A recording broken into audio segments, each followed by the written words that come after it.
University of New Mexico.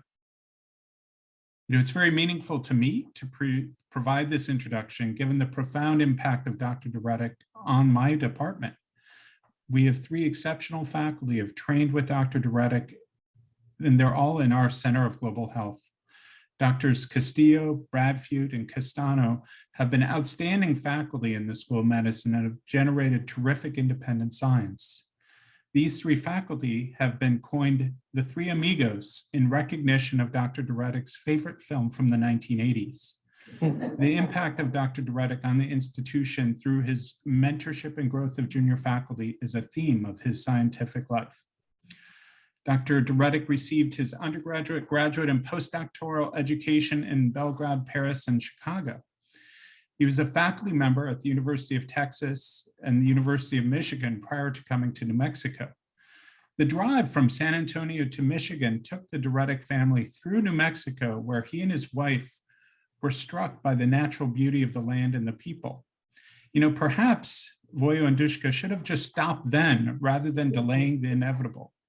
Since they joined the University of New Mexico Health Sciences Center in 2001, since that moment, Vojo has not stopped talking about the beauty of its land and its people, whether observed from the ground or from high above as a pilot.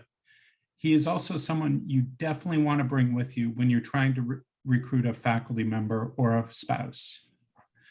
His main scientific contribution and his main scientific interest is in the field of autophagy. This is a fundamental biological process with implications for human health. Autophagy is a sort of cytosolic pathway, cytoplasmic pathway for quality control and has a metabolic role. In 2004 and 2006, his group reported in Cell and Science the seminal discovery that autophagy is also a novel immunity and antimicrobial and anti-inflammatory process. That discovery that autophagic degradation is a major effector of innate and possibly adaptive immunity for mechanisms for the direct elimination of intracellular microbes such as MTB has been really a remarkably impactful observation for the field.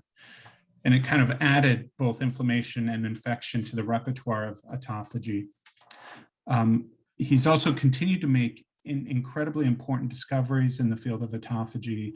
He's made observations regarding the role of mTOR and the MPK pathways in regulating autophagy.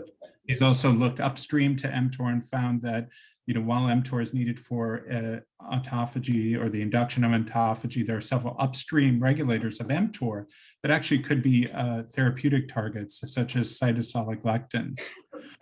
The importance of the scientific observations of this lab is really reflected in his productivity. Dr. Duritic has 240 peer-reviewed publications, over 58,000 citations, an H-index of 112, which may be the highest across the institution. In 2016, the Nobel Prize for autophagy was given to Yoshinori Ohsumi, whereas Dr. Duritic's work was among the most cited, most important contributions. I just asked ChatGTP whether Dr. Duritic would win a Nobel Prize. And, Chat noted the importance of his work and said, it's really a committee that makes the final decision.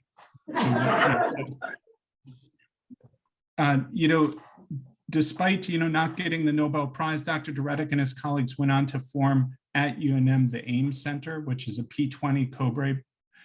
The AIMS Center has had a remarkable impact of our institution, with 7 of the first 8 junior faculty successfully competing for R01 funding. At our institution, this is a remarkably important endeavor. Phase 2 is renewed for another 5 years. He's also been supported by an NIH Merit through 2028, and he's mentored over 40 graduate students, postdocs, and junior faculty.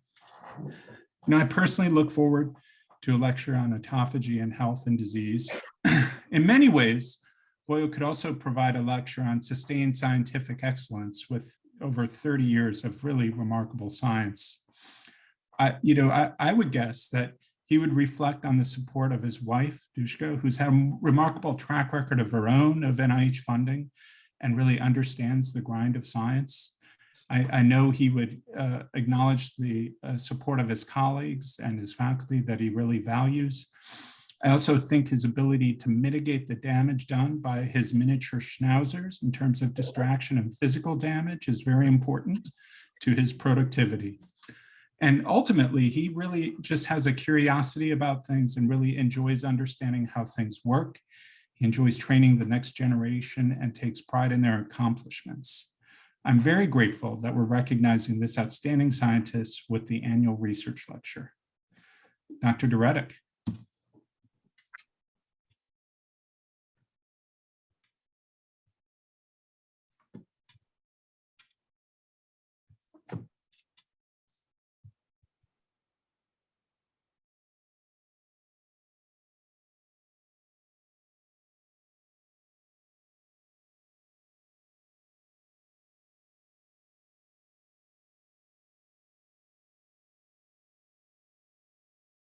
Right.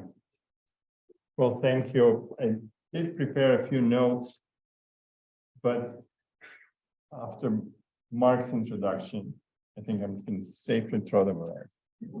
So, really thankful to everyone, especially the colleagues that nominated me and the decision makers who actually decided to take the risk and give this award to me. So, you know, it's a real pleasure to be recognized in a way like that.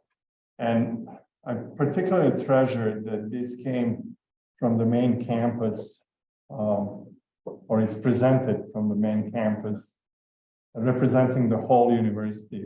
And I know we often say these days, one campus.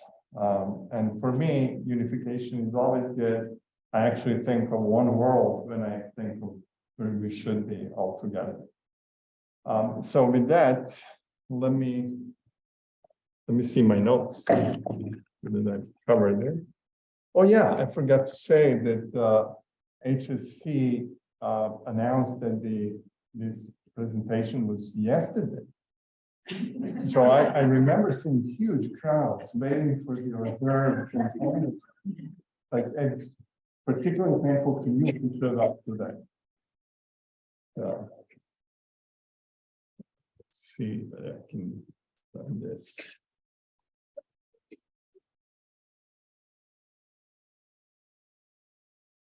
Well,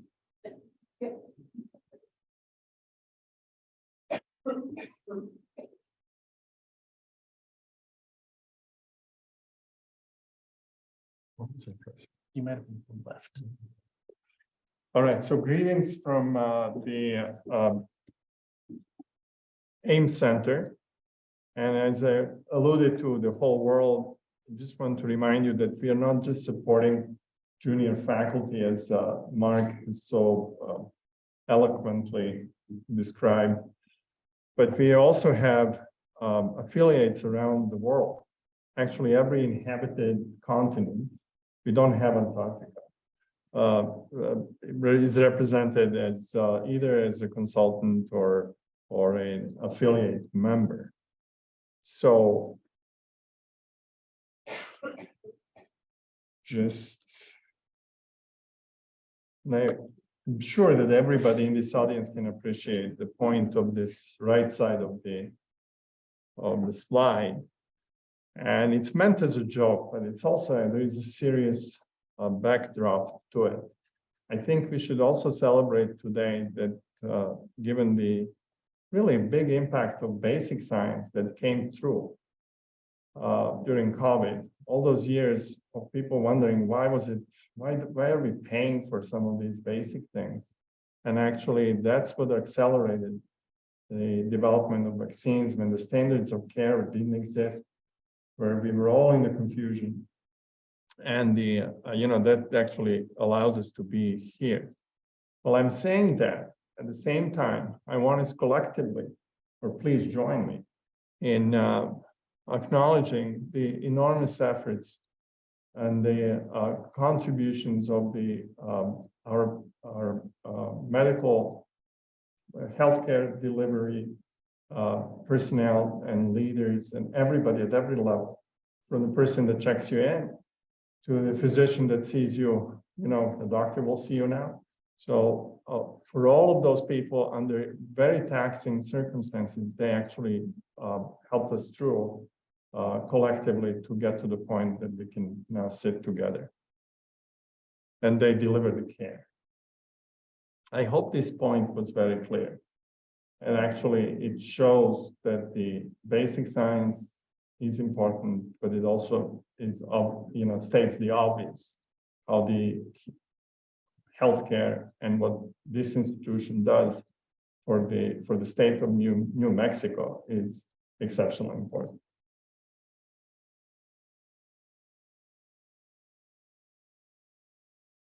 So I need to read this so that I don't make missteps, because I want to make a dedication. So this is the most important slide of today's presentation. And I wish to dedicate this presentation to two extraordinary women in my professional and private life. Dr. Beth Levine was a true giant in the autophagy field. She was at the UT Southwestern, and if anybody deserved, and I'm going to say it out loud, to join Dr. Osumi from Japan in sharing a Nobel Prize, she would have been my choice for sure. She unselfishly, as she was becoming ill, remained the chair of the AIMS Center's External Advisory Board and helped us through the phase 1, and then worked until the last day. Actually, she met with me 1 month before she passed away at the early age of 60. I miss Beth immensely. I also want to dedicate this to Dr. Dushka Duretic, who was mentioned by Mark, and I think also by Doug as well. She's a research professor in the ophthalmology department, and I think the new chair of ophthalmology is still here. So I'm best known actually for being her husband. So once she actually saved by a perfectly delivered Heimlich maneuver, she saved Beth Levine. And that was celebrated forever, and they became very close. Needless to say, she also saved my life and career in so many ways. And, let me finish this on just borrowing a line. And if I need to read this because there is the danger of getting this wrong. So I think of both of them. So Beth was, and Dushka is, and she will recognize this, stronger than Samson, more patient than Job, and smarter than Solomon. And can you imagine if I wasn't reading this correctly, it could have been smarter than Job. So you can see them here in, I think I can get off the script now. You can see them here together in Japan, China, many occasions. And some people made a remark on this jacket. It's obviously made of Teflon because it was on the program, and also Beth is wearing it. And that was at the Keystone Conference that they organized in 2019 in Santa Fe. It was very cold, and she wasn't feeling that well, so I shared this treasure of a jacket with her.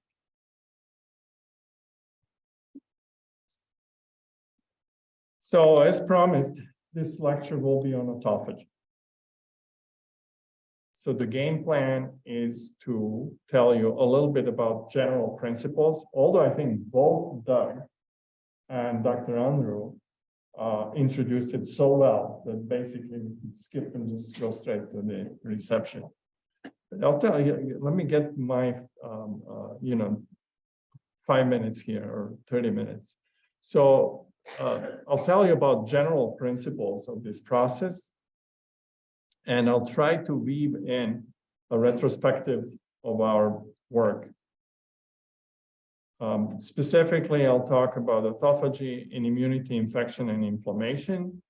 And whereas sort of, if there's any claim to fame here, it came from this part on immunity infection. But I think the most important part of autophagy and why it affects so many diseases is through inflammation.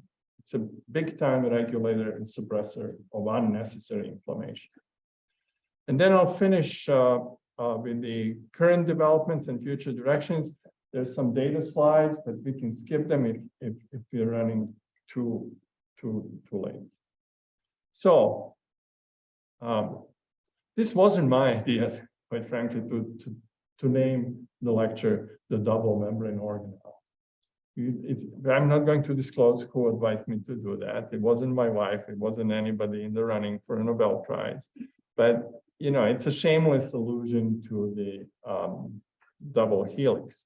But mind you, the double helix got the Nobel Prize, right? The 3 people shared. And for the autophagy, it was actually a sole winner.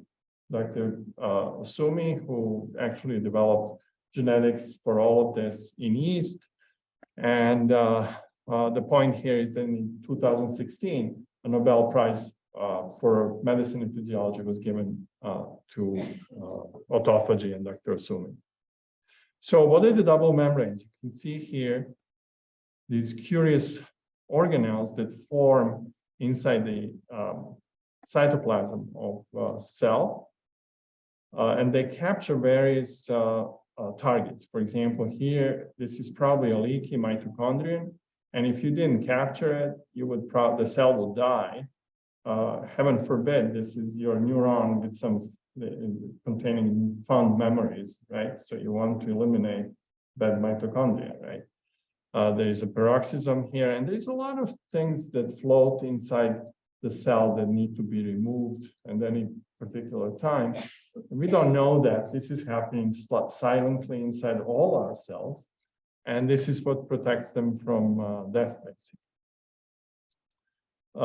And they also play metabolic roles, these organelles, because they eventually become degradative. As you can see here, this is already an autolysosome, where these electron-dense things are actually remnants of ribosomes that are getting degraded. So the work in Japan was really instrumental in figuring out the pathway, and it was done in yeast, and then us and others have started transferring this to mammalian cells and human cells. So the key here is the formation of these double membranes that eventually become autolysosomes. So for that to happen, there is a whole slew of factors that need to come together and work. Speaking of team science, this is team biochemistry, so to speak. And they all come together, and particular section of all of these, I'm not going to walk you through that, is the so-called LC3 lipidation, or as we refer to it these days, ATG acetylation cycle, that allows the proteins that are called ATG8s. There is, in human cells, there is 6 of those that can then decorate the membranes, but they're not just decorative elements.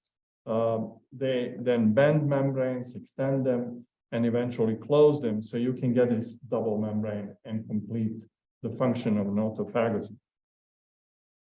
So remember that LC3, that is one of the substrates here that eventually marks the membranes, is now a very popular marker for autophagy, and it's very successful in being used both in the laboratories and whatever clinical studies are out there. So autophagy has a dual role. It's both a metabolic and a quality control process. So let's touch on the metabolic function of it.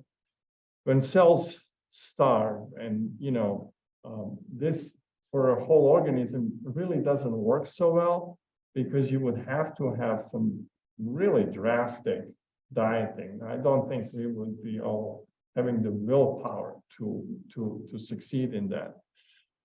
But fortunately, there are drugs that are relatively safe. Rapamycin, a mild immunosuppressant, and metformin that is given to probably over 200 million people worldwide that suffer from diabetes. And I know in our state, we have relatively big problem of that kind.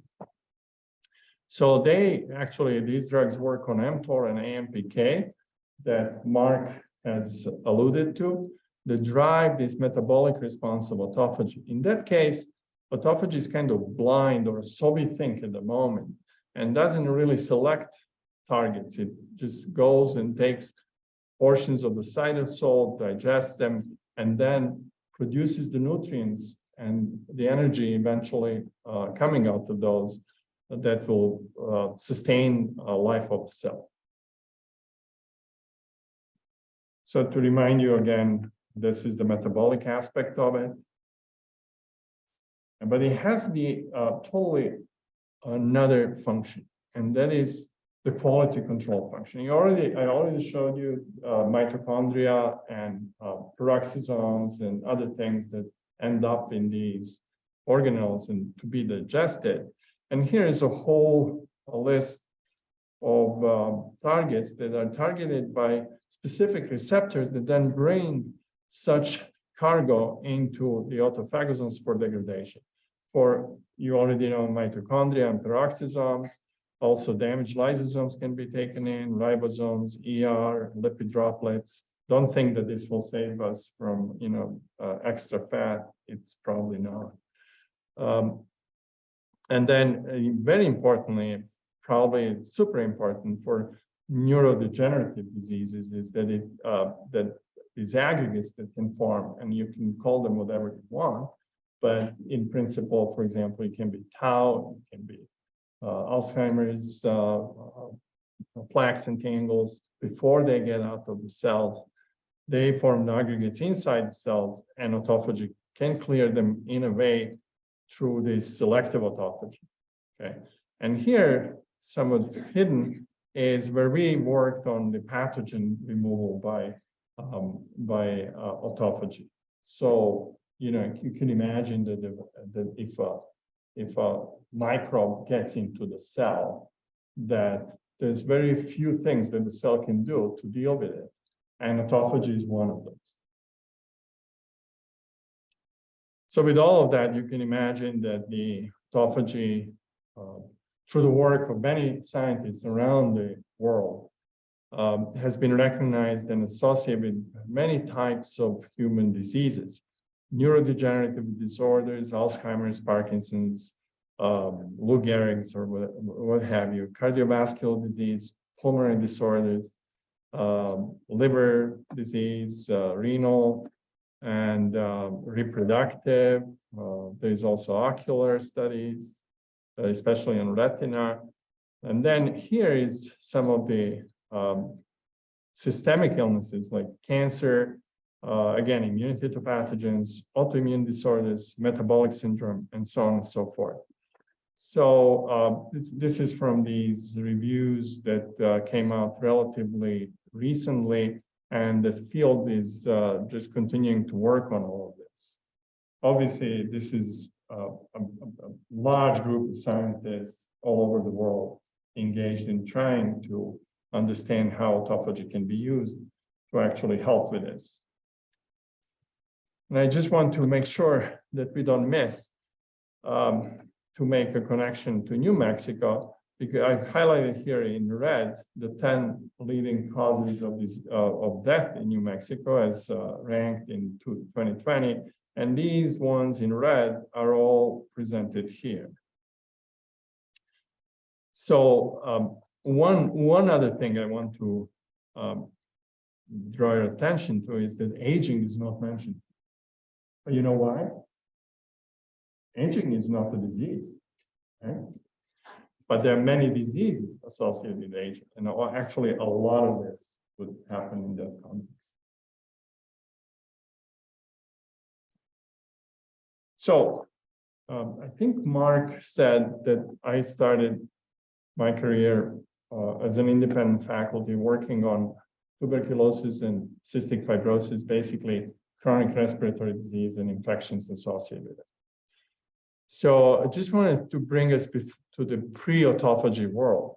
When I started working, the TB has sort of lost its status as one of the most important diseases, humans, infectious disease of humans, naturally because of COVID pandemic. But it's coming back again. So the 2021 WHO reports 10.6 million new TB cases worldwide. And it's despite the underreporting because of COVID. COVID has masked many things, many problems, including, for example, tuberculosis. So a total of 1.6 million people died from TB in 2021. These numbers have been steady even before I started working on autophagy. So we're going back 20 years. So multi-drug resistant and extreme drug resistant TB represents a public health threat and also security threat. And the country has always been concerned about these. And again, to make sort of not a footnote, but another important thing to remind everybody, because many of you will not know about the history of development of medical facilities in the state. Actually, many of those were linked to the so-called Lunger's legacy. It started by people coming from the East Coast with TB and trying to get a cure in the pre-antibiotic era in the crisp air of New Mexico. I'm sure on a day like this with the wind, that wouldn't have worked. But you can see here by these dots here how many sanatoria existed in New Mexico. So moving to the more modern ways of looking at TB, what our studies have been on understanding how Mycobacterium tuberculosis, which is the organism that's causing TB, parasitizes macrophages. Macrophage is supposed to destroy microbes, but in this case, it's the microbe that kind of domesticates the host macrophages and just thrives in those. This is actually where it replicates. So we were studying this for a number of years and trying to understand all these molecular and cell biological details, but nothing was really leading too far until the studies in yeast indicated that the cells may have some power against things that they need to remove from the cytoplasm. And that was autophagy. So we came up with a very simple hypothesis, and just en passant, this is the only hypothesis that ever came out with the results that matched what we wanted. And ever since, everything is just the opposite of what we should. But anyway, this one just came through. And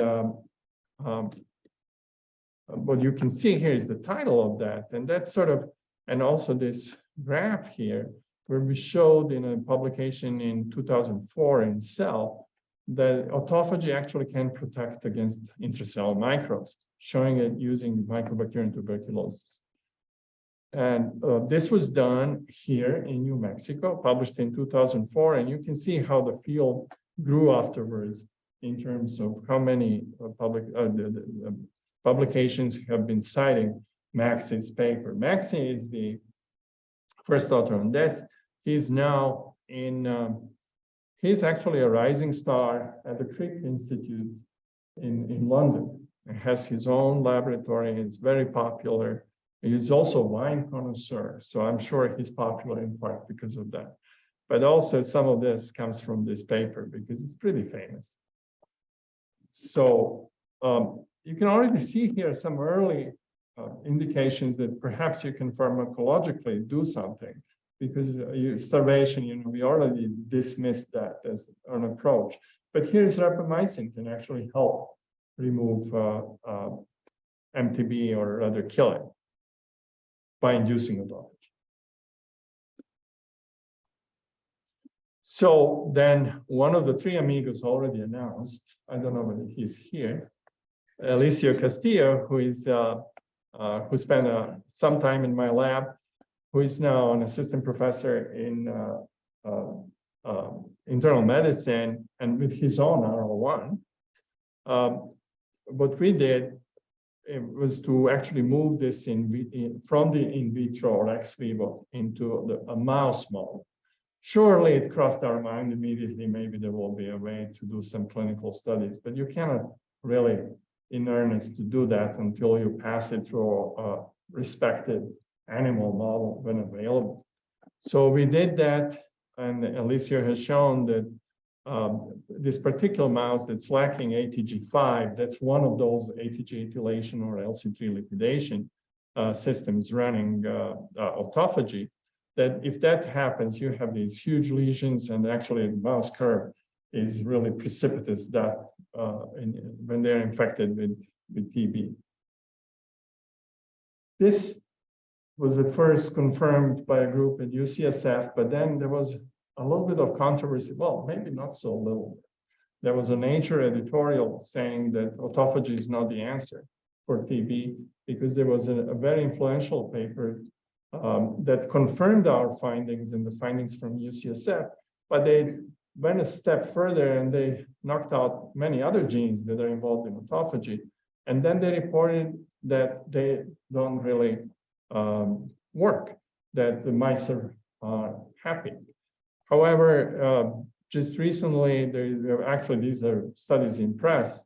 Two groups are now publishing in Nature Microbiology that actually autophagy does matter. And what you can see here in our own lab, Fulong Wang, this is during a Zoom meeting during COVID, and he was particularly concerned because at that time he wasn't impressed, but he was actually in very tough revision. You can imagine these are battles actually, when somebody says it doesn't matter and you say it does matter. So anyway, so it's now in press and should be coming out anytime soon. And I've seen him smile. So I don't know whether he's here, but he's a little bit more relaxed. So just the arc of the story here starts with TB, but we'll go very quickly now through different immune mechanisms for autophagy matters.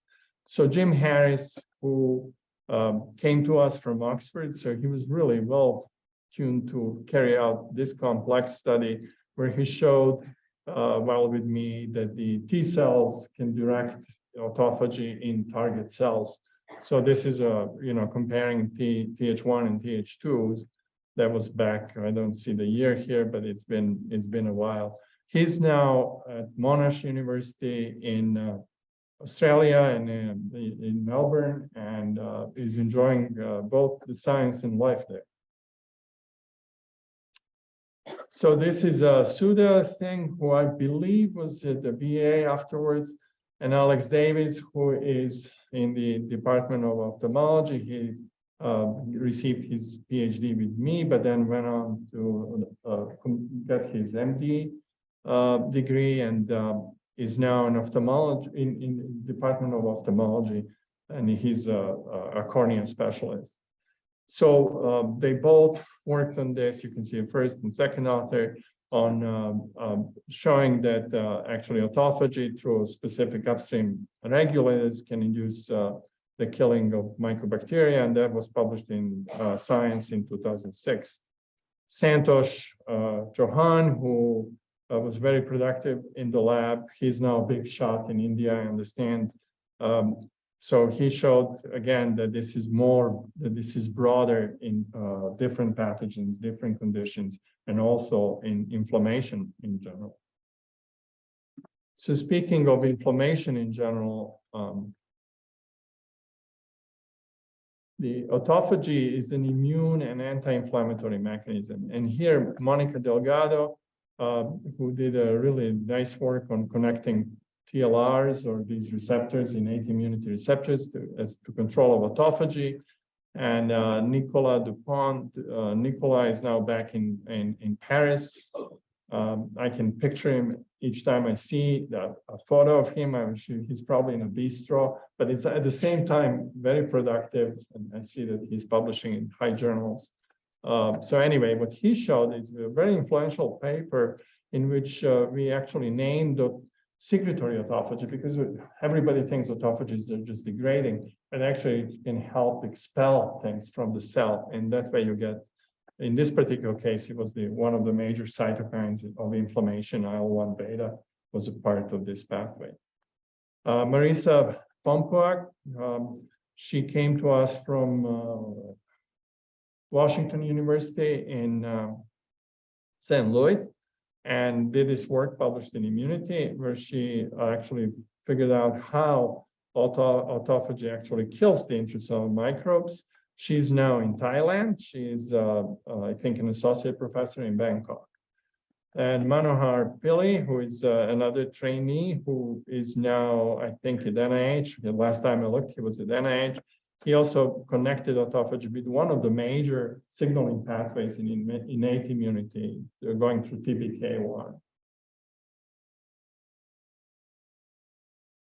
So the plot thickens here.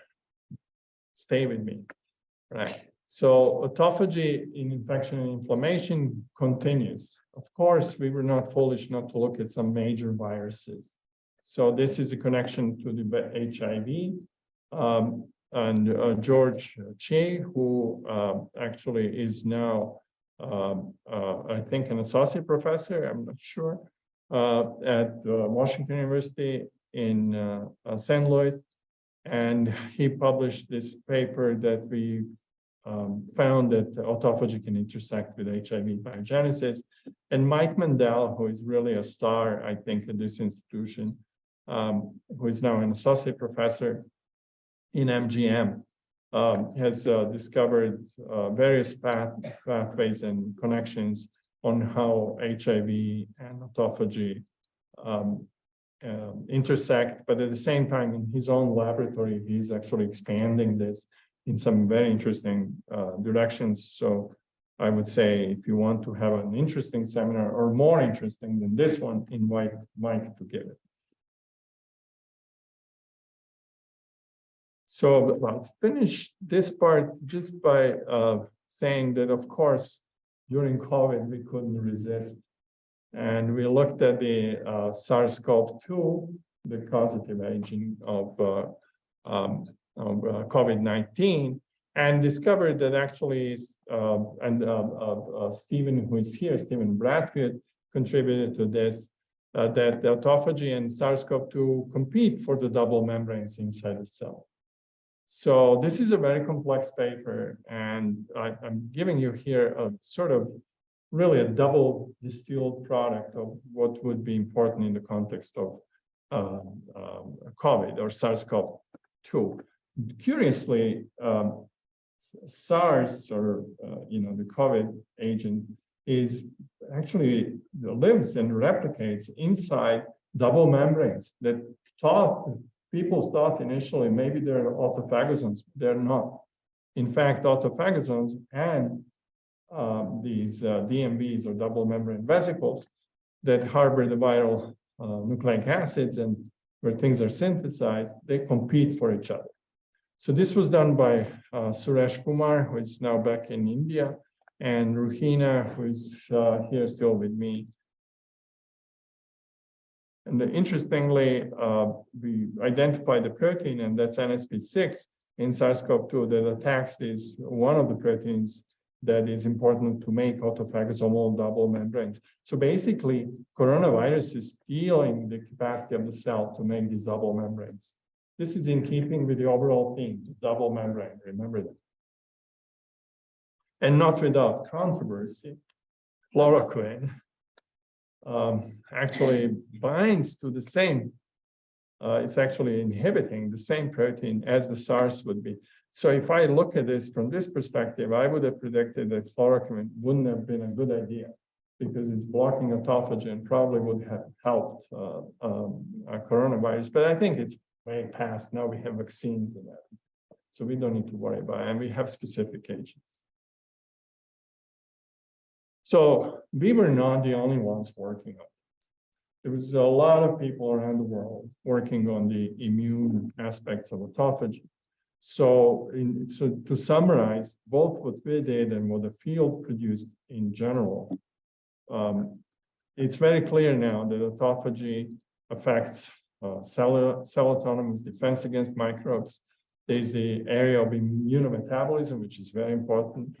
Then immune cells development, differentiation, polarization, innate immunity cell function and homeostasis, antigen presentation, innate immune responses, relationship to various signaling systems, inflammasomes, and so on and so forth. So you can imagine that downstream of that, there's a lot of these diseases that people think it's all about genetics, but actually many of them have an inflammatory and immune component.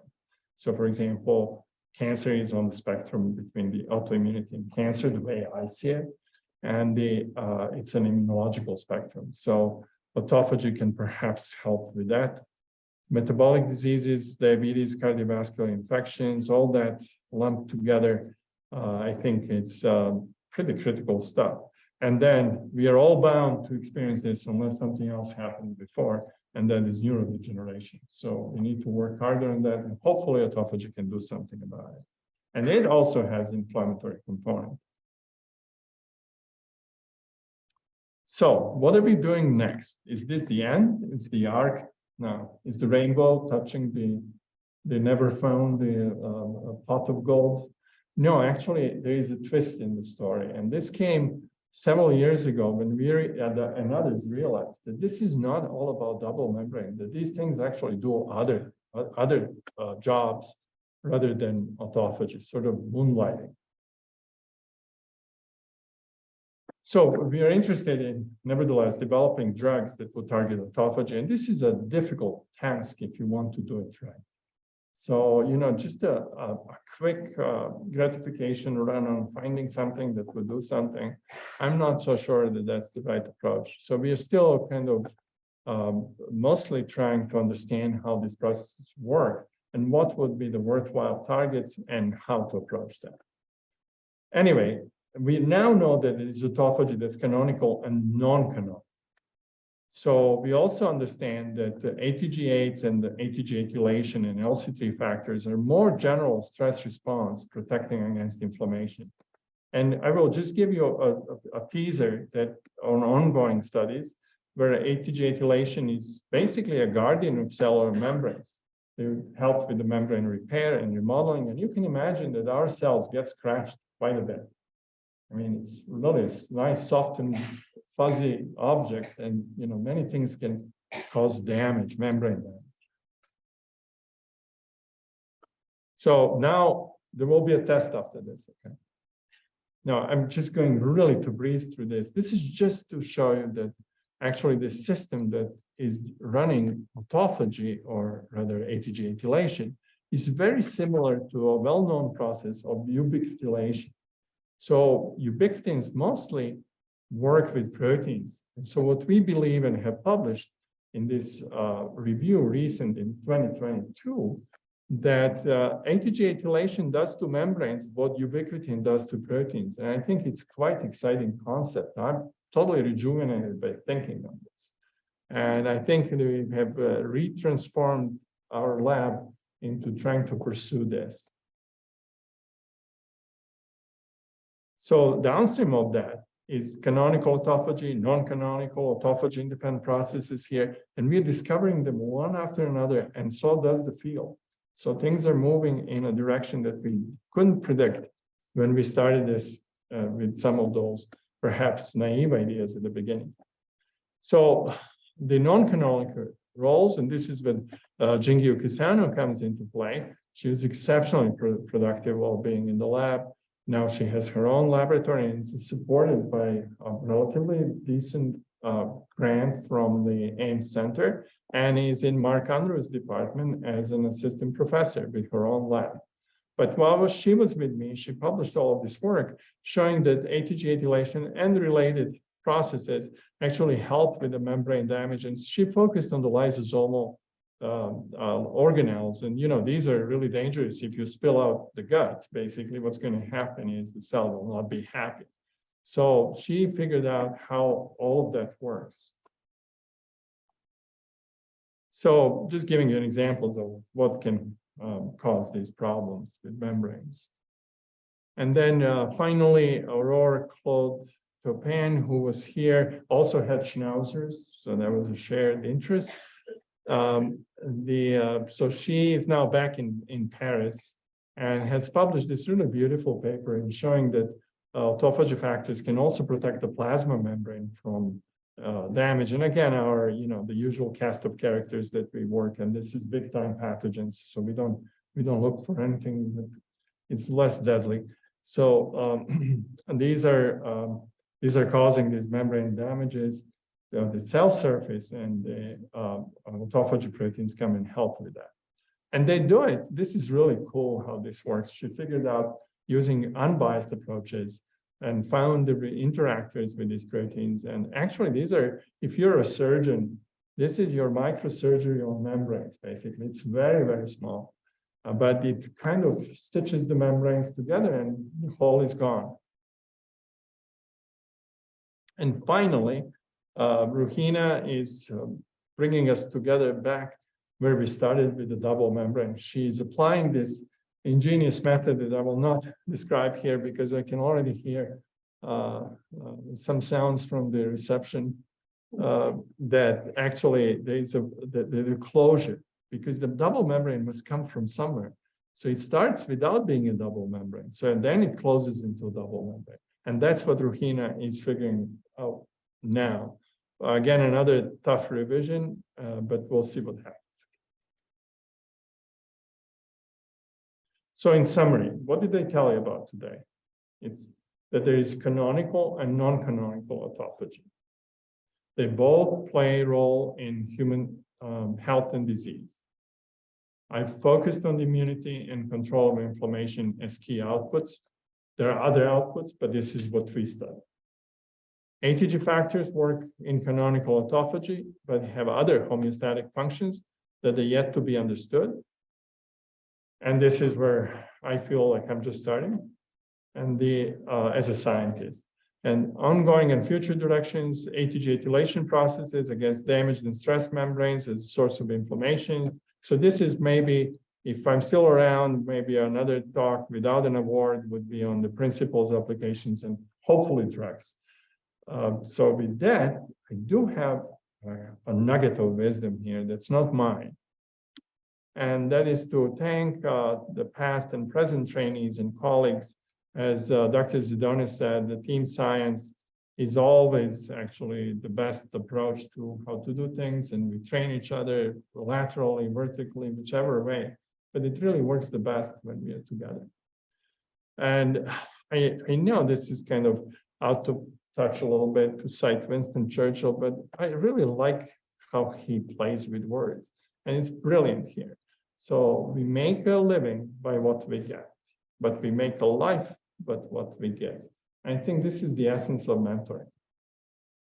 I don't think he was talking about mentoring. He was probably talking about some really significant things when he was around. But I think this applies really beautifully to what I personally think of this. And again, just to complete the gestalt, this is a worldwide effort. Both at home and around especially in Europe these days. We have many collaborators, and I want to thank them in Australia as well. But I also want to thank two special people who you would not, you would recognize them walking in the halls, but wouldn't know what they're doing. So Michael Mudd was, for the longest time with me, as Mark described our travels as we moved around the country. She was always with me on those moves. And she is really the lab manager, and that's why we can do great things. I want to recognize her.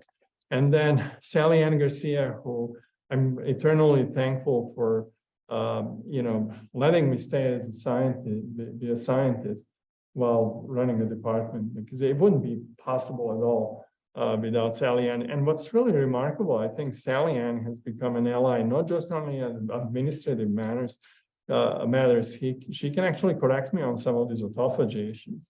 So if she's here, I want to thank her personally. And then I think that's it. And, thank you again for being here, for not showing up yesterday, but today, and hopefully we'll have some fun in the reception.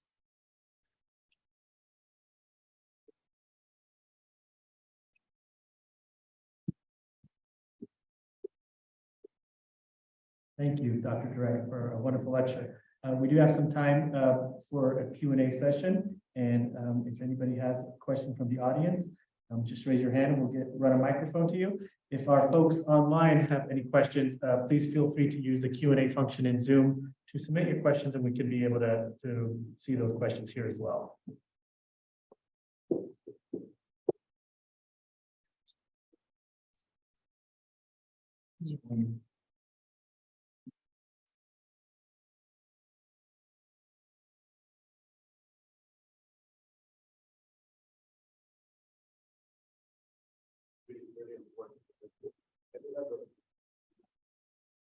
Make sure the green light's on. It's probably the bottom.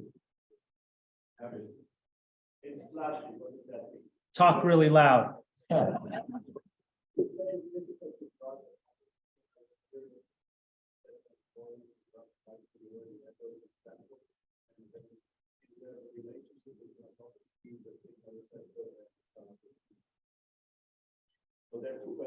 and yes.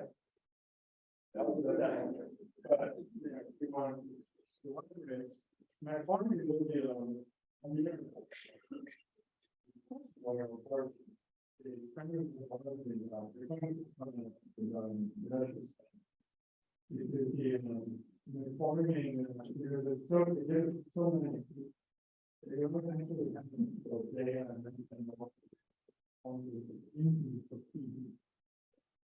and the reports that was in your park space, right? You need to get closer to the stands. They warned me about that. Am I okay? Yeah. Within the range. So some reports are telling you that, you know, it's already clear that metformin is the drug to, you know, add as an adjunct therapy to, you know, treatment of TB. But when you look at the larger analysis from different populations, it's actually going whichever way. So it's unclear at this point whether, you know, one would actually even be able to convince the funding agencies that it would be a nice prospective study to do it with metformin. And we had a UH2, UH3 grant in which we actually were hoping that we would get to do metformin in the UH3 stage, but the program officer had somebody else doing it already, and we were talked into trying to do something else, which really didn't go too far.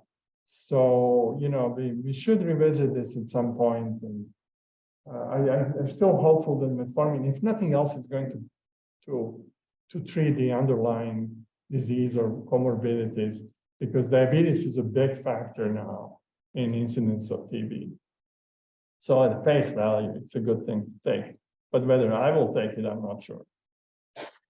And the second one was Sigma. That's a big deal. So I showed you chloroquine. There's some other drugs that would hit that same target, and they would definitely work on autophagy, and they're agonists and antagonists.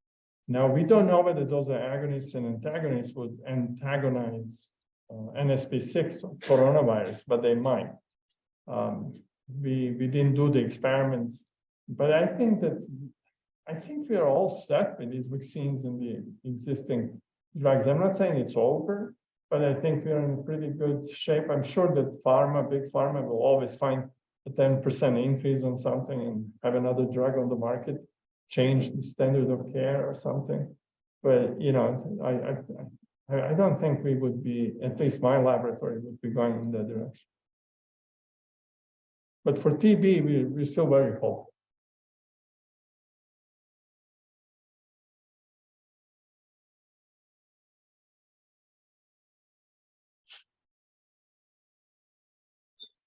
I think I can say it very loud. Maybe it's not working. Anyway, I really feel really nice work on very inspiring work. Essentially, you talk about the future direction of autophagy, and you mentioned the canonic autophagy, non-canonic autophagy, and even autophagy independent function. I feel actually really excited about this concept, from what you told me, because I'm trying to work on version of paging. So then one of the key molecule is NCOA4. So its original function is actually the nuclear receptor co-activator.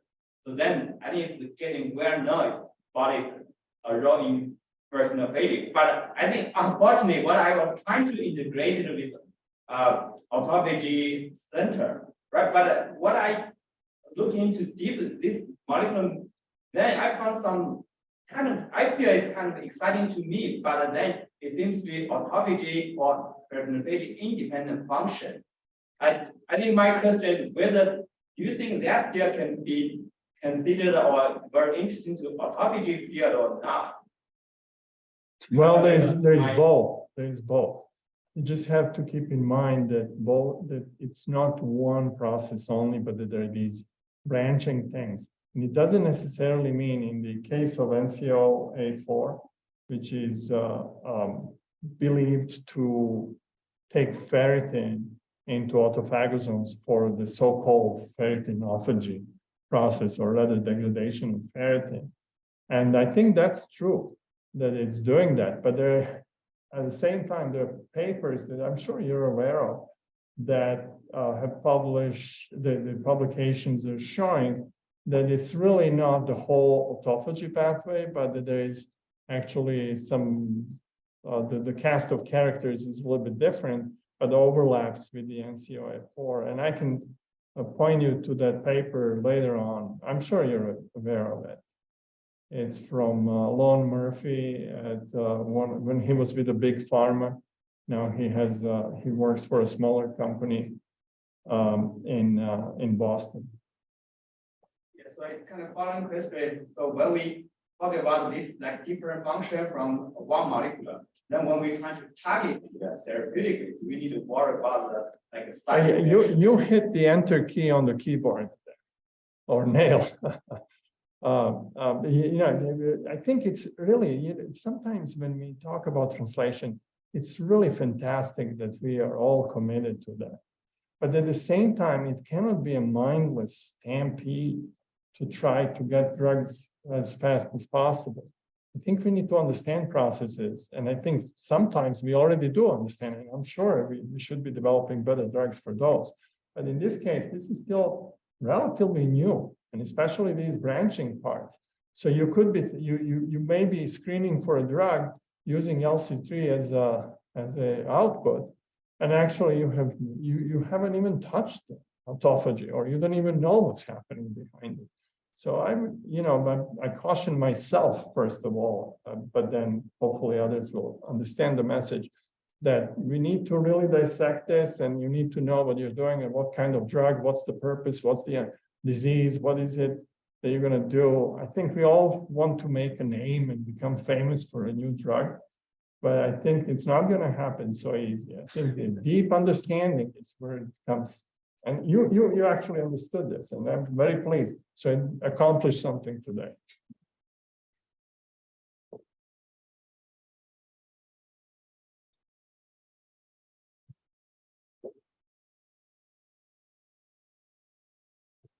Is this so?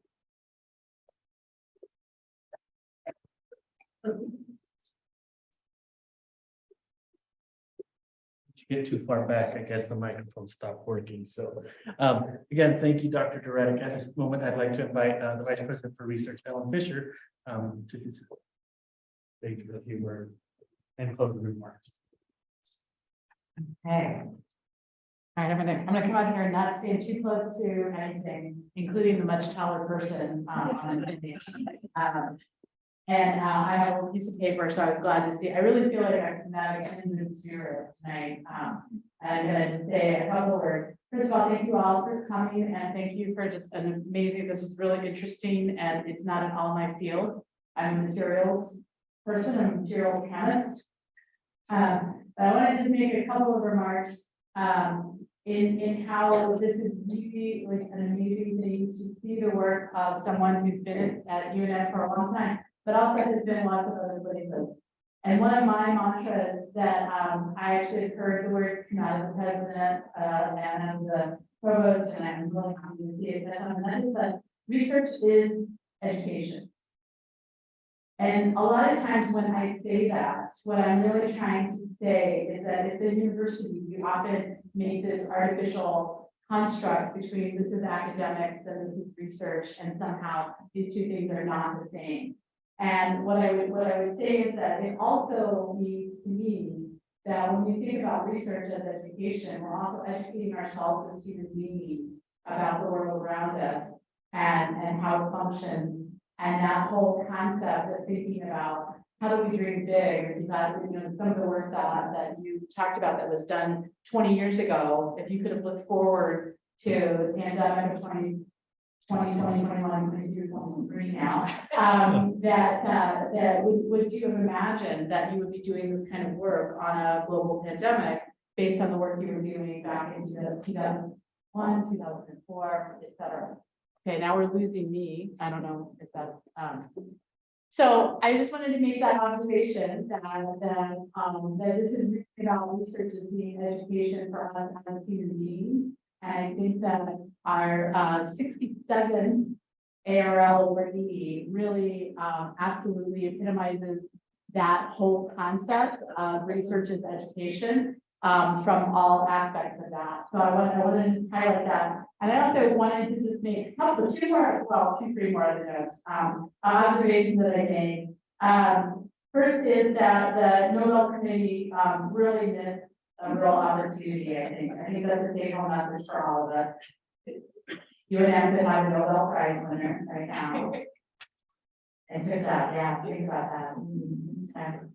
As I said, I'm a materials chemist. I'm absolutely fascinated by the concept of a Teflon coat. I want to coach. Okay. I also am a tea scientist. I know a lot about the science of tea science. I know a number of things that Derek pointed out in his talk. I think that really basic science can pave the way for monumental translational and clinical impact. And I think that this work is demonstrating that. There's a lot of deep understanding, but really there's also in the long term, a lot of payoff there that's still to be happening. Okay. And from the tea science literature, I want to say that I teach people about this all the time, that they say in tea science, it's not the who, it's the how. You do the work, and so it's how you interact together. And I would just say that it sounds to me like you've had both the who and the how on your teams, which has been just amazing and incredible to see. And lastly, the thing we always tell teams to do is have fun. I think we've just seen that again, that you just really just personalize that and epitomize that whole concept of having fun while doing awesome, amazing science with a bunch of really awesome, amazing people as well. So with that, I do want to thank everybody for being here, and I want to also thank the staff of OCR that put this work together, got this all set up. The reception we're going to go to in just a minute if I'll stop talking, and as well as the HSC staff that also helped to pull out this whole event. And I think I pretty much said everything I'm supposed to say, but I am supposed to give you an award. So we'll do that. And I would like to ask if anybody would come up for the photo ops that I knew were coming. Somebody is taking a photo, right? Okay. So I'll put this, can I put the microphone down?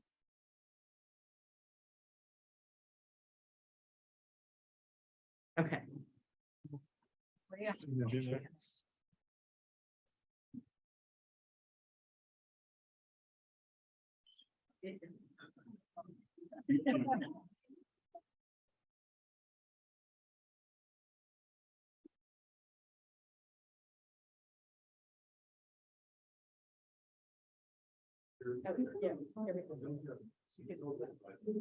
Absolutely. We're being far. Give me direction.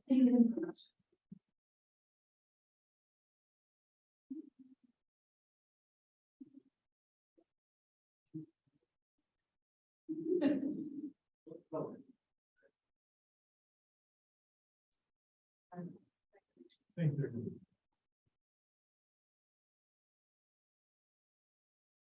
Thank you all again for attending. As mentioned multiple times during the reception, it is a little bit of a walk, not far. We are in Diminishing North. Do exit from here and go to your right into Diminishing North. On the second floor, we reserve the wonderful balcony that's down there. But unfortunately, the wind has caused us to move inside, but we are on Diminishing North, second floor. Please join us for some more conversation, some refreshment, food, and some refreshments. Thank you again, and we will hopefully see many of you next month when we have our community engagement Special Award. Congratulations, Dr. Durrett. Thank you.